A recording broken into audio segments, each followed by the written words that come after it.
cheveux au vent, elle brave les interdits. Nous sommes sans nos hijabs. Regardez comme nous sommes découvertes. Des Iraniennes, de plus en plus nombreuses, à s'afficher tête découverte dans l'espace public, leur hijab à la main ou au bout d'un bâton. J'espère qu'un jour la répression prendra fin. Ça, c'est mon point, serré fermement contre la répression et la dictature. Non au hijab obligatoire. Vous et moi, on est les leaders. Un acte politique qui a débuté sur les réseaux sociaux sous plusieurs hashtags, baptisé les mercredis blancs. Un mouvement lancé par la journaliste et activiste Mazi Alinejad, qui mène un combat sans relâche contre le port obligatoire du hijab depuis les États-Unis où elle réside. Au XXIe siècle, dans mon pays, l'Iran, si vous enlevez cet hijab et vous marchez tête découverte en public, vous êtes un criminel aux yeux du gouvernement.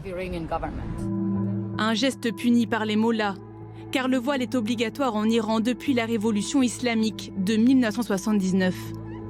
Les femmes qui osent se découvrir sont insultées. Assieds-toi, assieds-toi. Agressées et même arrêtées par la police des mœurs, comme Vida Movaedi. Fin 2017, elle est la première à hisser son voile en pleine rue de Téhéran. Pour ce geste, elle sera condamnée à 1 an de prison. Selon Amnesty International, au moins 40 femmes ont été emprisonnées depuis le début du mouvement. Cette avocate des droits de l'homme a été condamnée à 38 ans de prison et 148 coups de fouet pour propagande et offense au guide suprême. Elle avait défendu des manifestantes anti-hijab. Depuis quelques mois, le combat a aussi gagné l'un des pays les plus conservateurs du monde arabe.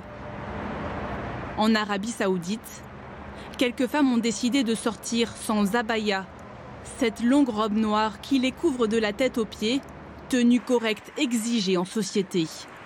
Machael Al-Jaloud est l'une des rares saoudiennes à avoir renoncé à porter l'abaya. Quand elle se promène dans ce centre commercial, elle attire la curiosité. Bien sûr que je ne suis pas d'accord qu'elle se promène sans abaya. C'est vraiment bizarre. On n'est pas habitué. C'est normal, ce n'est pas surprenant. L'abaya, c'est une règle inscrite dans la tradition qui, espérons-le, n'existera plus. Un acte de rébellion pour cette responsable en ressources humaines de 33 ans, bien consciente des risques.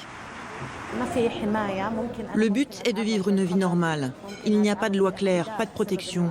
Je pourrais être en danger ou être agressée par des extrémistes religieux parce que je marche sans abaya. Un jour, une femme a insisté pour que je quitte un supermarché parce que je ne la portais pas.